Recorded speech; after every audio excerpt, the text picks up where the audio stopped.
Welcome, everybody, to the Building Aaronsburg podcast. I'm Thomas Aaronsburg. And I'm Catherine Aaronsburg. And today we're going to talk about the secrets that people don't tell you about. Just the ones that we'll talk about are the ones that we can think of in business, parenting, and construction. And how the subject came up is if you guys are not on TikTok, I know a lot of you guys are probably not on TikTok. Everybody thinks it's a young man's game, but there's a lot of older people, including me, on TikTok. And there's this thing, kind of a trend happening right now, which is fun, where people are asking the question in many different ways. But one of the ways they're asking this one question is, what is something secret or unknown that happens at your work that nobody knows about and you want to tell us about? And there is a woman who worked at Publix, and she said, if you go to Publix to the deli and you order a sandwich, order this certain type of bread. It's like called mountain white bread or something like that. If you order that type of bread, they will make you 2 sandwiches and you'll only pay for 1 because it has something to do with, sizing. So if you order a hoagie roll, you'll get 1 sandwich. Because they can cut it, I guess. I guess it's because they can cut it in half. Yeah. But if you get this mountain bread, they give you these slices of bread and you end up with 2 sandwiches. So it's like these really cool tricks and tips that no one would ever know unless you work at a store or you work at a place. Well, I hope you like that bread, though. I hope you do too. But it just makes you feel like you're winning when you can, double up. You can have lunch for tomorrow. 2 for the price of 1. So there's all these tips and tips and tricks, that people know about because they work places or they've experienced something and just bumped into them. And surely there are things in your life, listeners, and in ours too, that we have come across in raising kids, doing construction, and in my own business that no one else really thinks or knows about, and they just need someone to tell them. And then it's like, oh. Wish I'd have known that. I may have approached this differently. So we're going to talk about some of those today. I thought that'd be fun. All right. Well, let's start with your business, construction world, or your design world, maybe. Okay, so this one for me is very recent, and maybe it's not like a cool tip or trick, but just know that contractors, whether you consider them to be cheap or expensive, like you can hire whoever contractor. If they come and meet you and you seem like you're going to be a pain in the butt to work with, they're going to jack their price up. Likewise, if they are super busy, they're going to jack their price up. So prices of contractors can be relative to how busy they currently are and how big of a pain in the butt they think you're going to be to work with. How do you know which one you are, though? If you have a contractor come over and you've heard, it should cost $1,000 and they give you a price of $2,000, was I a pain in the butt? Can we go back to the episode where we talked about know thyself and self-awareness? There are just some people who are very difficult to work with, and contractors and designers both. I pride myself in being able to see these people coming from a very long way away. And contractors are the same way. When you have a relationship with a contractor or a designer, it is truly a relationship. You have to work well together. Your personalities have to meld together well. You're going to be working together for a long time. And especially right now, because every contractor and designer are busy right now. We're just in a good season for that. They don't have time to put up with your baloney malarkey. Right. So they can be a lot be, yes, and they are being pickier. And so it's not that you should accept bad craftsmanship or something like that, but you need to learn when to let it go. Right. And either that or you're going to pay a premium to be a pain in the rumpus. Just know it. So if you don't have a lot of money to work with, you don't have a lot of leeway to be super picky. Yeah, but how do people know they're being picky versus this is just what I want? Yeah, that's a good question. That's a really good question. Having a designer helps with that, but do people not know when they're being pains in the rumpus? Like, do you not know when you're being super picky? I look back to, we had an incident where I tried to hire a maid for you for your birthday one year. Yeah. Man, if I can go across the top of the baseboard and still see dust, that's not good. Yeah. But I remember, like, they messed up, and I called them back. They came back one more time, and I called them one more time, like, hey, you still missed this. And they're like, you know what, forget it. And we'll just give you your money back. Yeah. Yeah. So I felt like I was being a pain in the butt, but at the same time, it's like you missed that. And then I remember I specifically said, do the ceiling fans, and they didn't do one of the ceiling fans. Well, again, so if they had known that going in, if they had seen us coming, they would have just skipped the job altogether. Instead, they ended up losing their cleaning twice, Right. So we are picky, and I get that. But, I was willing to pay more to be a pain in the rumpus in that case. Do you remember that? I do remember that. In fact, we did pay more, and I thought that we were getting, like, I thought that we was paid for paying the more. top of the line. They had different packages, and we paid for the top package. Right. And I thought that would be everything. And anyway, all I'm getting at is that just know, going into this stuff with designers and contractors, that if they've jacked up the price so much, it might be because they actually don't want the job with you. Yeah. It might be a you problem. Not a them. Not a them problem. Yep, that's what I got for business. Right. That's people think, oh, he's just expensive. No, he's expensive for you. Just for you. Isn't that special? Yeah, you feel real special after that, I'm sure. Yeah. Too. Yeah. Okay, so let's talk about kids. Anything with kids? The one I came up with was that, when you're having, especially for your first kid, you feel like you need to read every book and listen to every possible piece of information there is about raising children. And I don't think it's necessary. I think deep down what you have to do. Now, doing it's a whole separate issue. I'll say that. We have our parenting instincts. I have a mothering instinct. Right. I mean, sticking to it is a different issue, but I think when your child is not acting the way that a kid his age should be acting without having to read a book about it or, seek professional advice on how to raise children. Yeah, I think I'd actually advise, well, okay, here's one thing. Definitely, I don't give advice. We've talked about this before. I don't give people advice unless they ask for it when it comes to, parenting and mamaing and all that stuff, because I think everybody else thinks that that's their job. But if I'm asked, I always say, don't read any books. Stop reading the books. Stop reading the mommy blogs.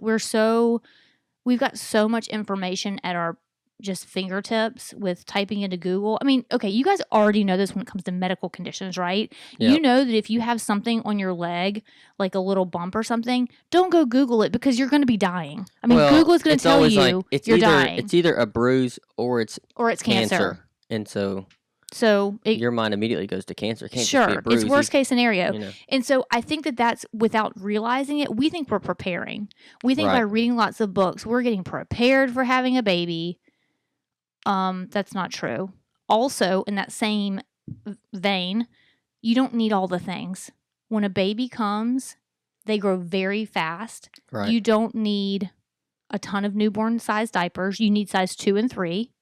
You don't need a ton of clothes. They're going to grow out of that. Mm-hmm. They won't even wear all of them before. No, you're going to pack your closet full of so many clothes, and they're not going to wear them all. I know it's fun, but the amount of you'll end up with more clothes than you even know what to do with. Mm-hmm. Google capsule wardrobe.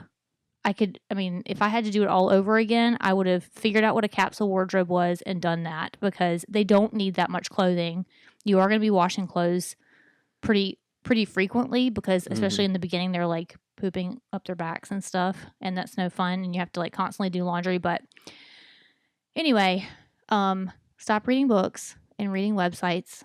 Just trust your instinct. Trust your motherly instinct. I act like everybody here is listening that's a mom or a woman or whatever, but trust your fatherly instincts as well. And men help out. But those are the two things for kids. We didn't even talk about your teaching. I bet you have just like a gold mine of things that you think that parents don't know going in to, teachers and what they should say to teachers, or what, kids come home with and tell their parents that they think that they don't know that you're telling. You know what I mean? So I yes and no. I think a lot of this hot stuff and juicy tip. What are you talking about? I think it's all common sense stuff, though. Maybe it's not. I don't know. When it comes to parents, I teach high school, so this does not apply on every level. Generally speaking, I don't want to hear from you. I want to hear from the kid. Ooh, I love that tip, especially in high school. I mean, for the most part, if the kid is sick, he can get his device out and he can email me. I don't need mom to email me. So overly involved parents is no bueno in high school. Yes. Now I do think they need to be there, because on the opposite end of the spectrum is you have the parents that's completely checked out. Sure. And there's a balance. The kid hasn't turned in a single homework assignment and you had no idea. Yeah. So I do think you need to be checking up on your kid, but when it comes time for the kid to make something happen, they need to make it happen. Well, because not high school you. is a time when these kids are like getting their wings. I mean, if we're talking Right. about baby birds and whatnot, You're pushing them out of the nest. you're trying to push them out of the nest. And if you're still doing everything for them, of course, guys, you're a teacher, so you're seeing this from that inside view, which is great Right. because we don't have kids this age yet. So I don't feel able to give advice on what parents should do in high school because I'm not there yet. I don't have a kid that's in high No, school. but they're getting there. And every time that our older two have issues with the school, I always tell them, get your device out and email. They all have Yeah. an email, Yeah. and they're in middle school now. Get your device out and email your teacher. Now, if you need me to help you craft the email, I can do that. But Sure. you need to do it. It needs to come from your email address, not mine. I always love hearing what they've devised as they'll read the email back to you and like, is that good? I'm like, send it. Go ahead and send that, baby. Go ahead. They'll know it was you when they Yeah, read that. they'll for sure know I did not send that email.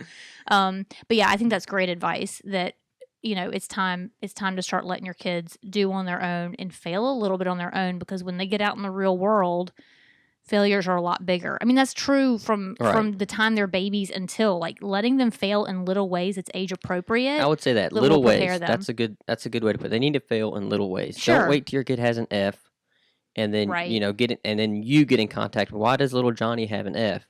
Why is it always little Well, Johnny? I always use Susie as well. Oh. Johnny and Susie are the only two kids I teach. Oh, okay. So It's a very white bread school, very white bread mean- world. Johnny is her dog's name Spot. could be. We don't ever talk about the dog, as far as I know. Well, let's take a break, and when we come back, we'll talk about some things that we wish people had told us before we got into our construction projects.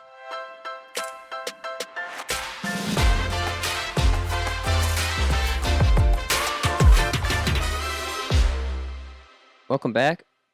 In continuing our discussion about things that we wish people had told us, let's talk about some construction things that we wish we had known before we got to doing them. All right, so let's talk about construction.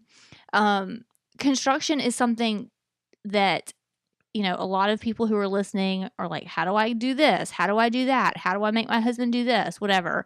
But as far as actual construction is concerned, your life will be so much easier with proper tools. And I think that that's probably not a secret. I think that people tell you that all the time. Right. But I am telling you from experience that having the correct tools will help you get the job. I mean, until you had a multi-tool, what did we use to cut around doorways? I don't even know what we used to use to put wood flooring in and stuff like that. I think we were just doing it wrong. I was using a table saw, and I was like trying not to cut my finger off and make the cut. Like, I would take it outside, draw it, and then use a table saw and turn the wood a million and a half different ways. Oh my gosh. So we could have lost fingers, not to mention the fact that we were losing all kinds of time and it looked burgered up and messed up anyway. It definitely didn't look like a professional job. Right. That's for sure. I will also say that there is, as a designer, there is a difference when you can DIY a project between looking like DIY and looking like something that you did that looks like not professional, like you went and bought a piece of furniture, but you can tell the difference between those two. Right. And so I think having the perspective on, is this going to look like I threw together some, like this whole pallet furniture phase that we went through a few years ago that I wished would go away as soon as it came up, where people were pulling apart pallets and painting them and nailing them back together. Just awful. Like, it looks homemade. It looks homemade, and it looks like somebody that didn't know what they were doing slapped together a bunch of stuff. Right. And so, you know, having the proper tools, having the right materials, and then knowing the methods to, you know, sand things down so they look smooth, or paint them with a sprayer instead of a paintbrush. But again, I think that gets back to tools and materials. I mean, the number of jobs that we did without the right tools, I think that's what makes them look so terrible. Kindergarten. Yeah. I mean, I look back at like kind of the big tools that we bought that kind of stepped up. Now, we've been fortunate along the way. We've been able to borrow tools from our brother who's in construction. Like a frame nailer and like these things that you only use one time ever. But when we haven't had those things, and I was just trying to use the tools that we had, like, we didn't have a good circular saw. Yeah. And then I went and bought that nice DeWalt circular saw, and it was a game changer. Yeah. Yeah. And the same with the multi-tool is probably the next major one. Which is so funny because it's like the multi-tool is like a $60 tool. It's Right. not an expensive tool. But I think until that point, we didn't even know it existed, or we didn't realize, because Dremels have come a long way. A multi-tool Dremel is a similar. Dremel's Right. the brand name, but they come in a couple different brands. I think that they're newer in their use, I guess. Yeah, they come with I all think these different attachments now. People were than they used using to reciprocating saws and jigsaws to do the things to do that the Dremels are things doing that the now. Dremels are doing, because Yeah. the Dremels, I don't know if they've made them faster or they can cut faster or whatever it is, but I would imagine 20 years ago there weren't a lot of people that were using multi-tools. We weren't doing to do. construction 20 years No, ago. I know. Though. So I know. we've been in the age of Dremel. The other thing too is, if you guys are thinking about doing construction and you don't have a tool, or you don't have the proper tool and you don't want to buy it, go rent one. There's several places, at least here in Mobile, that you can rent tools. There's one Home Depot that will rent, and then there's some independent places where you can rent tools. And renting tools is a great way for you to get a handle on how to use it, to see if maybe just test it out. Right. And then it's also a way that you can give it back, not have a storage for it, all these different things. And I will say another tip that we have decided on: we will not buy a power washer, a pressure washer. Right. And that seems crazy, but those things break all the time. All the time. I would rather go and rent a pressure washer, like a big heavy-duty commercial one from Home Depot, and pressure wash all of our walls, all of our walks, and all that once or twice a year, and have this big, the one that they rent you is like the best of the best. It's the most commercial one they sell. And you don't have to keep it up. It's the biggest right. problem. The maintenance of a pressure washer, because you have to, it sets up over the winter, because you're not using a pressure washer during the winter, and it sets up and you have to drain all the gas and all the different things. And we are telling you this from the perspective of people who care about DIY and construction and do everything on our own, but that is one tool that I refuse to buy. And, unlike a lot of the other tools we have, that is a tool you're only going to use twice a year. You'll use it in the spring and use it in the fall. And every once in a while, I'm like, oh man, I wish I had one of those little battery-powered ones so I could take the little rug, like the step rug outside, or, something that won't fit in the washing machine, or my little cushions or something like that. But still, it's not enough to compel me to go and buy one and have it stored and keep it. Now, the kind that I would buy if I bought one would be like a small plug-in. You hook it up to the hose, you plug it in, which seems like a bad idea, honestly, to hook electricity to run some water. And water together. But they have them and they work great. But they're super low pressure. They're just not what you need to be doing. It's almost like putting your hose on jet. Yes, it's about like that, yes. And so that's the only type that I would consider. But when we do big pressure washing, we've got stucco wall, we've got wood fencing, we've got brick. Driveway. The amount of pressure washing that we have to do on a yearly basis is huge, but I would still rather rent the big boy commercial one from Home Depot for a whole weekend, which would probably cost me a couple $100, than to buy that thing, or even a lesser one. It would probably cost couple $100 to buy one, but then to maintain it. Right. I'm not willing to maintain one. So I don't know if you buy one every couple of years and just toss it. That's essentially what it turns into. But Yeah. no, I think the power on the one from the the rental is just so much better. Yeah. I think you can run hot water through. It's like a whole situation. So I'm much more apt to, and I think it'll go faster too. Anyway, we're gonna do that for the first time. We've never done it before. I've always borrowed my dad's, and then the wand will break, or and then you feel bad leak. that you broke his. Yes, thing I don't like. So everybody would say probably well, just borrow your dad's or borrow your neighbor's. Not interested in that. Right. I'm not interested in, which I know inevitably is going to happen. It worked when I got it, and I break it somehow. It's always the power washer tool. Every other tool that we borrowed, I know it works when we return it. This is my entire point.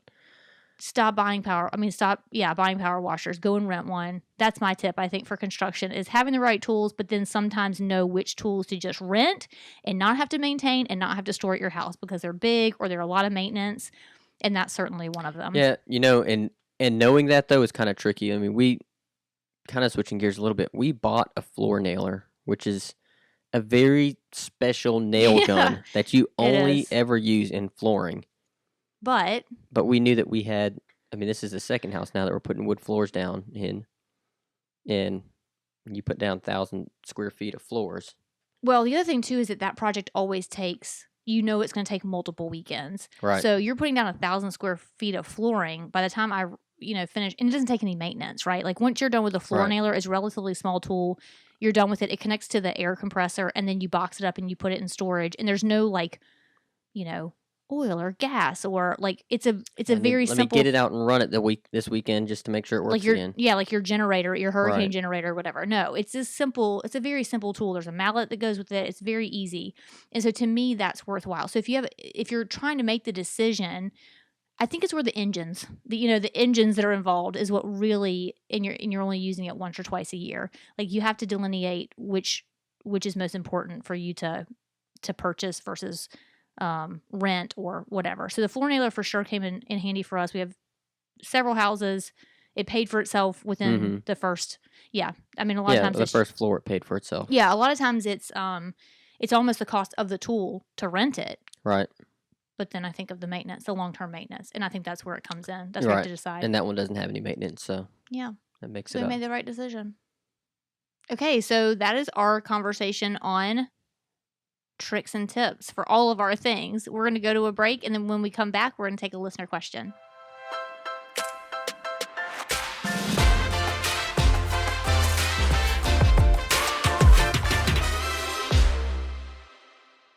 Welcome back. We are going to take a question from one of our listeners. It reads, I've been listening to your podcast, and in your last episode on excuses, you said, not having enough time is not an excuse. But I really don't have enough time to get all of these construction projects.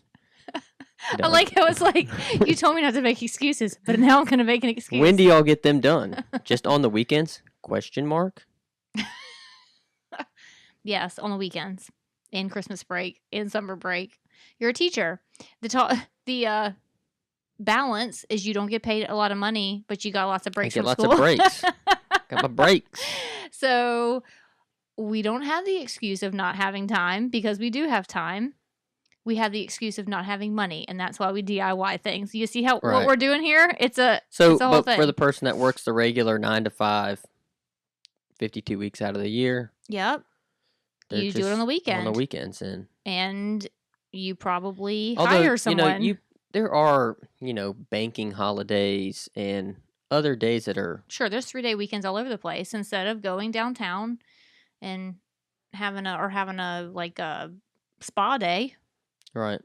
We don't do those things. Like that's just who we are, and we just not interested. And I guess it depends on what the project is. I mean, if it's painting some rooms, you could do those at night when you get home. Of course. Just a little bit here and there. But, a big project like us when we did these epoxy floors, yeah, you're going to need several days. And we are still putting our life back together from that. What are we? We're a month. A month at least. A month and a half probably at this point. I mean, from when we first started, it's coming up on 2 months. Yeah, since which it was a whole debacle and it went bad and it went good. But if it had gone good since, from the beginning, it would still have been us out of the house for a week, putting our furniture back, all that stuff, just for floors. And they're like painted floors basically. And we're just now getting our stuff back to like all the tools that have been sitting outside, we're finally putting them back away. I would say 2 to 3 weeks at this point. We're used to living in a little bit of a chaotic mess. We know there's a light at the end of the tunnel. It's going to happen someday. It's going to all come together. Yeah, so we're okay with our house being a mess during the week, knowing that when we get to the weekend, we'll take the next step in that direction. But during the week, it's just going to be a mess. Yeah. And we've just come to live with that. And I think the same thing goes if you're talking about painting. If we're just talking small stuff that you're saying, oh, it'll just take you a weekend to paint a room. And let's say you only have a day or 4 hours, right? Right. You can paint one wall of the room. And I know people hate to not complete a project in a weekend. It sucks, but it's progress. Sure. There's just something, like you've got to turn this key in your mind from thinking that everything happens like an HGTV show. And in 30 minutes it's going to be done. Yeah, it doesn't happen that way. Right. I mean, this house we've been in for 3 years, and we just got off of concrete floors downstairs. We're putting baseboards in next weekend, guys. Like, we have a kitchen that looks like 14 different kinds of linoleum flooring has been chewed off in places because we've been like working around it for 3 years. And I don't see that project coming up anytime soon. We still have bathrooms to do. Like, this house is 2,500 square feet, and we are, I would say, 25% of the way through the projects at this point. And that's just the inside. I mean, we all the work we've done outside too. Yeah. I mean, it's a lot. Yeah. I mean, it's just, you have to settle in and be prepared for the ride, especially if you're doing a whole house. If you're talking about changing paint or, changing flooring or whatever, it's a few weeks out of your life. In the grand scheme of things, it's not a big deal. Learn how to do floorboards and live with it until you can come back and vacuum out the dirt that accumulated and then continue along your way. Yeah. It's going to take some time. It might take you weekends for the next year. But dang it, when you turn back around and look a year from now and see, you'll be so proud of yourself. Right. I guess option 2 is if you don't have the time, hire somebody. I mean, like if you really don't have the time, hire someone. They can come in during the day while you're at work. Yep. And the contractor will get it done. The third option is something that we've done several times, which is to hire like a hand. So unskilled labor who can hand you the tools, or that can, we have children that do that for us in most cases, but at one time we have hired, or a time or two, like when we did our old kitchen, I remember you hired one of your old students. He was an adult. He wasn't like a student at the time, but he helped you do demo. That is non-skilled labor. Anybody can rip plaster off of a wall and load it into a truck. And load it into a truck and drive it away to the dump or whatever, but that saves you hours of time. And so you're paying that person, by the hour. And that's an extra set of hands that help you get things done quicker, but you still have to be the one, if you're DIYing it, that knows what you're doing. Yeah. So that's the third option. That's the happy medium between the two. If you want to do it a little quicker, but you can't afford to hire a full-time contractor to get it done, that's your happy medium. Yep. So that's all we have today for our discussion. I want to hear y'all's stories, your tips and tricks for whatever work you do. If you're a lawyer, if you're a doctor, if you work at a Publix, if you work at an oil change place, I don't care. I want to hear any little tip that we don't know as a silly consumer. These are always so interesting to me when I'm scrolling through TikTok. It's like my favorite part of TikTok. So send those to us. You can send them to us on our Instagram, which is Building Aaronsburg, our Facebook, also Building Aaronsburg, or to our Gmail, which is buildingaaronsburg@gmail.com. Until next time, bye, y'all. Bye, y'all.